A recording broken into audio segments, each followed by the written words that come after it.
وَإِمَّا نُرِيَنَّكَ بَعْضَ الَّذِي نَعِدُهُمْ، اور اے نبی یہ بھی ہو سکتا ہے کہ ہم جو ان سے وعدے کر رہے ہیں عذاب کے، ہم چاہیں تو بعض چیزیں ان میں سے آپ کو دکھا بھی دیں گے، آپ کی زندگی ہی میں ظاہر ہو جائیں گی.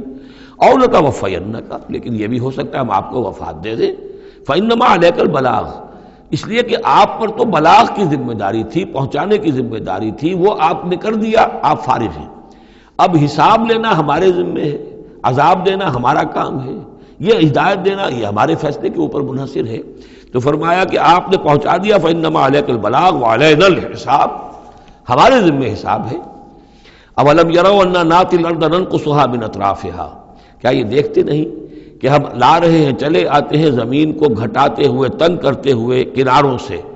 واللہ یحکم لا معقب لحکمہ، اور اللہ تعالیٰ ہی فیصلہ کرنے والا ہے اور کوئی نہیں ہے کہ پیچھے ڈالے اس کے حکم کو. یہ آیت جو ہے کئی دفعہ آئے گی قرآن مجید میں، یہی الفاظ نَأْتِي الْأَرْضَ نَنْقُصُهَا مِنْ أَطْرَافِهَا. اس کو یوں سمجھیے کہ مکے میں تو یہ جو بھی بھٹی دہکی ہوئی تھی، جو چل رہی تھی، رد و قضا ہو رہی ہے، بیس و رضا ہو رہی ہے، اہل کفر ہے، اہل ایمان ہے، ایک طرف محمد رسول اللہ اور ان کے ساتھی ہیں، ایک طرف سرداران قریش ہیں. لیکن یہ کہ آس پاس جو ہے ام القریٰ ومن حولہا، آس پاس جو قبائل ہیں، ان میں بھی رفتہ رفتہ یہ دعوت جو ہے نفوذ کر رہی ہے. اب بنی غفار ہیں، ابو ذر غفاری ان میں سے آئے، ایمان لے آئے. اب گویا کہ وہ بنی غفار کے اندر اب وہ دعوت پھیل رہی ہے. تو نتیجہ یہ کہ ان کو بتایا جا رہا ہے کہ اے قریش تم اپنی جو ہے خیر مناؤ، اس لیے کہ یہ دعوت جو ہے تمہارے ارد گرد پھیل رہی ہے، اور جب یہ دعوت تمہارے ارد گرد پھیلے گی تو گویا کہ تمہارے چاروں طرف سے یہ دعوت تمہارے گرد گھیرا تنگ کرتی ہوئی چلی آ رہی ہے. ایک وقت آئے گا کہ تمہارا ارد گرد کا پورا ماحول جو ہے وہ اس دعوت کو قبول کر لے گا، اور تم خود ایک محصور سے ہو کر رہ جاؤ گے، یہ جو اپنے ایک شہر کے اندر بیٹھے ہوئے.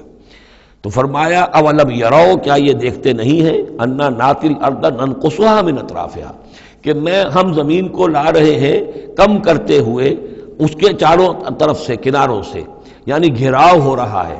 یہ گھیراؤ پھر بہت شدید ہو گیا ہجرت کے بعد، جب حضور صلی اللہ علیہ وسلم نے ان کے جو تجارتی شاہراہوں کو مخدوش بنا دیا، اکنامک بلاکیڈ کیا ان کا. دوسرے یہ کہ پھر آپ نے آس پاس کے جو بھی وہ جو قبائل تھے ان کے ساتھ صلح شروع کر دی، معاہدے کرنے شروع کر دیے. تو پہلے یا وہ قبیلے جو ہے قریش کے جو حلیف تھے اب وہ حضور کے حلیف بن گئے، اور یا یہ کہ وہ نیوٹرل ہو گئے کہ ہم نہ تو آپ کا ساتھ دیں گے قریش کے خلاف اور نہ قریش کا ساتھ دیں گے آپ کے خلاف. اس سے بھی زون آف انفلوئنس ان کا کم ہوتا جا رہا تھا. تو اکنامک بلاکیڈ جو آپ نے کیا، اور دوسرے پولیٹیکل زون آف انفلوئنس جو ان کا کم ہو رہا تھا، اس سے ان کا پولیٹیکل آئسولیشن ہو رہا ہے. یہ بھی گویا کہ زیادہ محسوس ہو گیا ہے ہجرت کے بعد. اور یہ منہج انقلاب نبوی نامی کتاب میں نے تفصیل سے اس پر بحث کی ہے.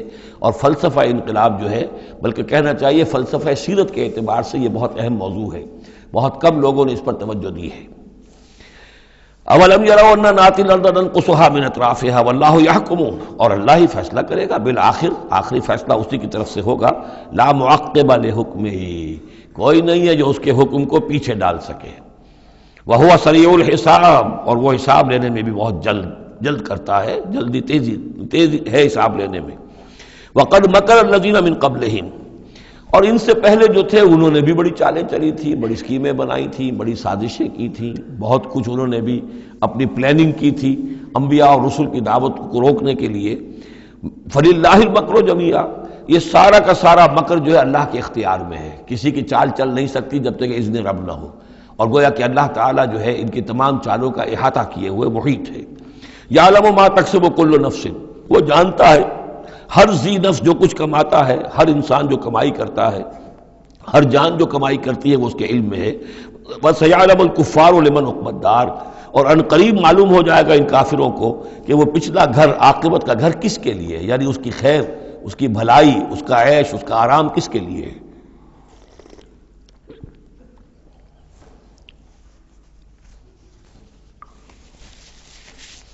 يقول الذين كفروا لست مرسلا، اور کہتے ہیں یہ لوگ جنہوں نے کفر کیا، اے نبی صلی اللہ علیہ وسلم، لست مرسلا، تم ہرگز رسول نہیں ہو.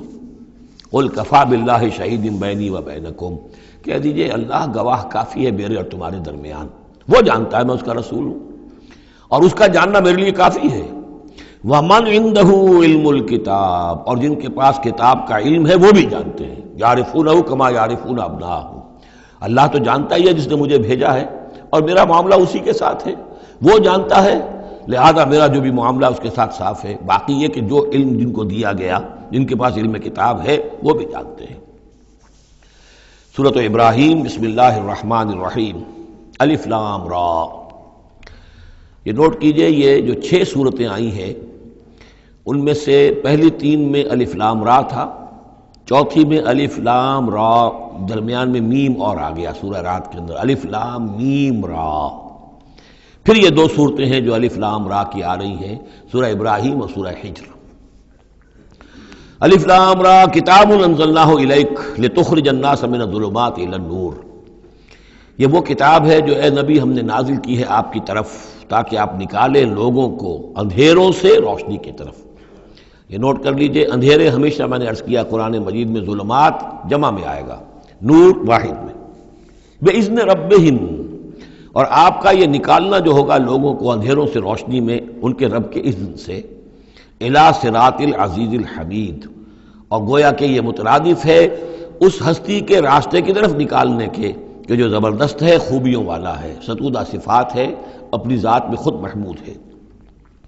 اللہ الذی لہ ما فی السماوات و ما فی الارض، سورہ رعد میں آپ نے دیکھ لیا کہ رسولوں کا تذکرہ نہیں آیا، کہیں وہ مضمون نہیں آیا، جس طریقے سے کہ سورہ انعام میں ہم نے دیکھا تھا، وہاں تو پھر بھی حضرت ابراہیم کا تذکرہ تھا اور کچھ اور انبیاء کے نام تھے، لیکن سورہ رعد خالص جو ہے سورہ رعد وہ التذکیر بآلاء اللہ پر مشتمل تھی۔ اس میں آپ دیکھیں گے ذرا مختلف انداز میں رسولوں کا تذکرہ ہوگا لیکن جمع کے صیغے میں، اور پھر حضرت ابراہیم کا ذکر بھی ہوگا، اسی لیے سورت کا نام بھی سورہ ابراہیم ہے۔ الف لام را کتاب انزلناہ الیک لتخرج الناس من الظلمات الی النور باذن ربہم الی صراط العزیز الحمید، اللہ الذی، اس اللہ کے راستے کی طرف نکالنا، الذی لہ ما فی السماوات و ما فی الارض، جس کے لیے ہے، جس کی ملکیت ہے ہر وہ شے جو آسمانوں میں ہے اور ہر وہ شے جو زمین میں ہے، وویل للکافرین من عذاب شدید، اور بڑی تباہی اور بربادی ہے اور مصیبت ہے کافروں کے لیے بڑے عذاب سے۔ الذین یستحبون الحیات الدنیا علی الآخرہ، وہ لوگ جو پسند کرتے ہیں دنیا کی زندگی کو آخرت کے مقابلے میں۔ اب یہ ذرا سول سرچنگ موقع ہے، ہر شخص ذرا اپنے گریبان میں جھانکے، کہیں یہ الفاظ ہم پر تو منطبق نہیں ہو رہے۔ ہماری ایلوکیشن کیا ہے، وقت کی، صلاحیت کی، قوت کی، اصل ایمبیشنز کیا ہیں، ترقی کہاں کرنی ہے، کس چیز کے حصول کے لیے دن رات ایک ہے، بھاگ دوڑ ہے، خون پسینہ ایک ہے، کس لیے؟ آخرت یا دنیا؟ الذین یستحبون الحیات الدنیا علی الآخرہ، وہ لوگ کہ جنہوں نے پسند کر لی ہے دنیا کی زندگی آخرت کے مقابلے میں، ویصدون عن سبیل اللہ، اور وہ روکتے ہیں اللہ کے راستے سے، آج بھی روکتے ہیں۔ کوئی نوجوان ہے وہ زندگی کا رخ بدلنا چاہتا ہے، اس کے والدین کہیں کہ تمہاری مت ماری گئی، دماغ خراب ہوا تمہارا، تم اپنے کیریئر کی فکر کرو، تم اپنے مستقبل کی فکر کرو، تم پروفیشن کی فکر کرو، تمہیں یہ کیا دماغ میں فطور آ گیا ہے، کس کام میں لگ گئے؟ یہ دنیا یصدون عن سبیل اللہ، روکتے ہیں اللہ کے راستے سے، وَيَبْغُونَهَا عِوَجًا، اور اس کے اندر کجی تلاش کرتے ہیں، کسی نہ کسی طریقے سے ان کو موڑ کر لے جائیں۔ جن کاموں میں ہم نے اپنی زندگیاں گلا دی ہیں انہی کاموں کے اندر یہ بھی لگے رہے۔ اولئک فی ضلال بعید، یقیناً یہ لوگ بہت دور کی گمراہی میں مبتلا ہو چکے ہیں۔ وما ارسلنا بالرسول الا بلسان قومہ لیبین لہم، اور ہم نے نہیں بھیجا کسی رسول کو مگر یہ کہ اس کی قوم کی زبان ہی میں، یعنی اس کے پاس جو وحی آئی وہ اس کی قوم کی زبان میں آئی۔ حضرت موسیٰ کو کتاب دی تو عبرانی میں دی جو کہ اس کی قوم کی زبان تھی، اور کسی قوم میں جو بھی نبی آئے ہوں گے وہ اس قوم ہی کے اندر ان کے لیے کوئی بھی ہدایات آئی ہوں گی، وحی آئی ہوگی، نصیحتیں آئی ہوں گی، ان کی زبان میں آئی ہوں گی، لیبین لہم، تاکہ وہ پوری طریقے سے واضح کر دیں ان کے لیے۔ اجنبی زبان ہو، زبان کا جو ہے وہ حجاب درمیان میں ہو تو ظاہر بات ہے کہ وہ ابلاغ کا حق ادا نہیں ہوتا، پورے طور سے بات آپ پہنچا نہیں سکتے۔ فَيُضِلُّ اللَّهُ مَن يَشَاءُ، تو اللہ تعالیٰ پھر گمراہ کرتا ہے جس کو چاہتا ہے، وَيَهْدِي مَن يَشَاءُ، اور ہدایت دیتا ہے جس کو چاہتا ہے۔ اور اس میں یشاء جو ہے دونوں جگہ یہ گویا کہ اللہ تعالیٰ کی طرف بھی آ جائے گا۔ اللہ گمراہ کرتا ہے جو چاہتا ہے گمراہی حاصل کرنا، اور اللہ ہدایت دیتا ہے اسے جو چاہتا ہے ہدایت حاصل کرنا۔ وَهُوَ الْعَزِيزُ الْحَكِيمُ، اور وہ زبردست ہے کمال حکمت والا۔ وَلَقَدْ أَرْسَلْنَا مُوسَىٰ بِآيَاتِنَا أَنْ أَخْرِجْ قَوْمَكَ مِنَ الظُّلُمَاتِ إِلَى النُّورِ، اور اسی طرح ہم نے بھیجا تھا موسیٰ کو بھی اپنی آیات کے ساتھ نشانیاں دے کر کہ نکالو اپنی قوم کو اندھیروں سے اجالے کی طرف۔ وَذَكِّرْهُمْ بِأَيَّامِ اللَّهِ، اور ان کو خبردار کرو، انہیں نصیحت کرو، انہیں یاد دہانی کرو اللہ کے دنوں کے حوالے سے۔ آج ہمارے اس درس میں وہ انباء الرسل کی اصطلاح بھی آ گئی جو کثرت سے میں استعمال کر رہا تھا، اور یہ تذکیر بِأَيَّامِ اللَّهِ، اللہ کے دنوں کے حوالے سے تذکیر۔ یہ شاہ ولی اللہ دہلوی رحمۃ اللہ علیہ نے الفوض الکبیر میں قرآن مجید کے مضامین کی تقسیم کی ہے، تو ان میں سے مثلا ایک مضمون یہ ہے التذکیر بآلاء اللہ، اللہ کی نعمتوں اور قدرتوں کے حوالے سے، اس کی نشانیوں کے حوالے سے یاد دہانی۔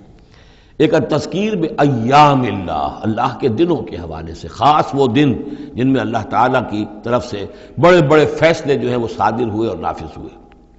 ان فی ذلک لآیات لکل صبار شکور، یقیناً اس میں نشانیاں ہیں ہر اس انسان کے لیے جو بہت صبر کرنے والا ہو اور بہت شکر کرنے والا ہو۔ صبار اور شکور یہ دونوں جو ہے کمپلیمنٹری ہیں۔ کوئی تکلیف آئے، ناگوار صورتحال ہو تو صبر کرے، کوئی نعمت ہے، خوشحالی ہے، فراوانی ہے، آسان ہے، آرام ہے تو پھر اس پر شکر کرے۔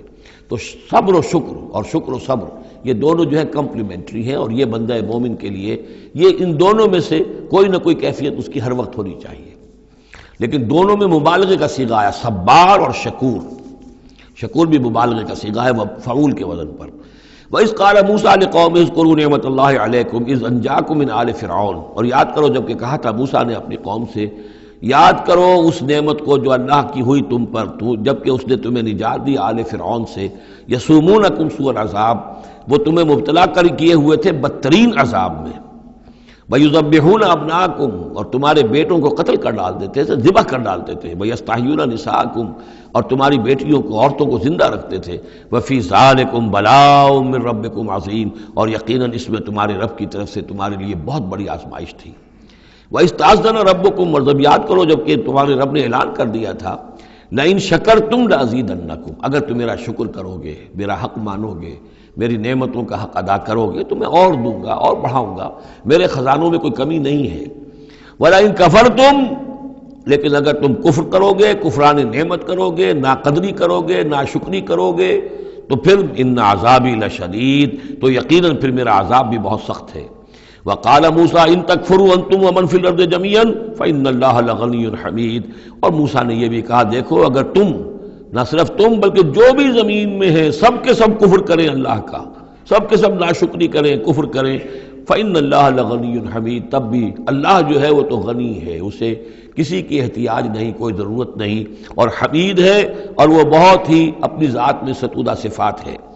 الم یاتکم نبأ الذین من قبلکم، کیا تمہارے پاس آ نہیں گئی ہیں خبریں ان لوگوں کی جو تم سے پہلے تھے، قوم نوح وعاد وثمود، وہ قوم نوح اور عاد اور قوم ثمود، والذین من بعدہم، اور جو ان کے بعد ہوئے، لا یعلمہم الا اللہ، اور بہت سی ایسی اور قومیں تھیں جنہیں نہیں جانتے کوئی بھی سوائے اللہ کے۔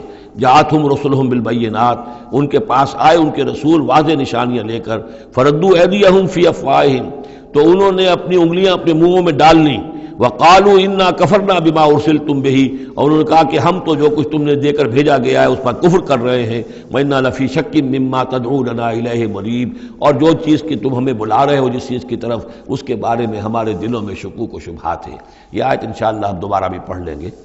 بارک اللہ لی ولکم فی القرآن العظیم ونفعنی وإیاکم بالآیات والذکر الحکیم۔